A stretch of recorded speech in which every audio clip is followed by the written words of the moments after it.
Yani kilichonishangaza mimi kwenye mechi ambayo wachezaji wa Simba wanajua kwamba hii mechi hata tukishinda hatuna pa kwenda, wachezaji ndio wanaenda kupambana.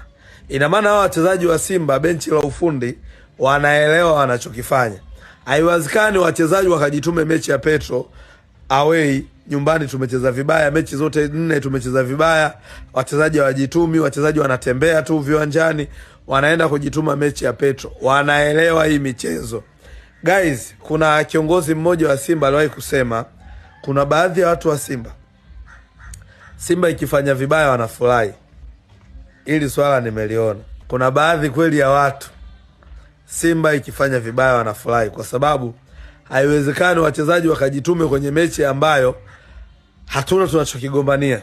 Kwa nini kwenye mechi za maamuzi, mechi za alama 3 tumechomolewa goli mbili? Wachezaji wanafanya makusudi, wacheza benchi la ufundi wanaelewa wanachokifanya.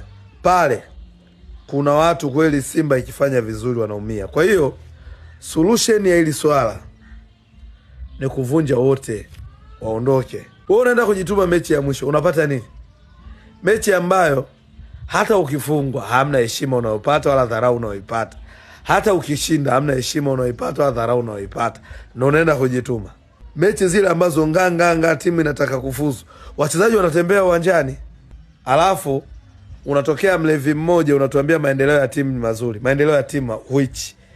Timu imeanza kucheza vizuri, kwani timu ni mbaya? Timu wachezaji hawajitumi, wachezaji wanatembea.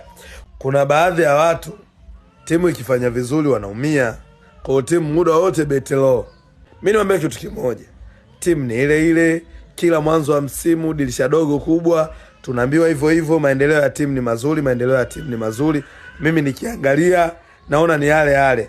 Wanafanya maingizo mapya, yanatoka mengine, yanaingia mengine, ni kawaida. Lakini mimi kitu nachokiomba na ninachokiona, tuachane kutiana moyo kwenye misiba. Kinachoumiza watu, tuachane kutiana moyo kwenye misiba. Tuambiane ukweli. Wachezaji ni wazuri, wawe wazuri, wachezaji ni wa kawaida, wawe wa kawaida. Lakini mimi ninavyoona, wale wachezaji wengi wa Simba waliosajiliwa dirisha dogo ni class D.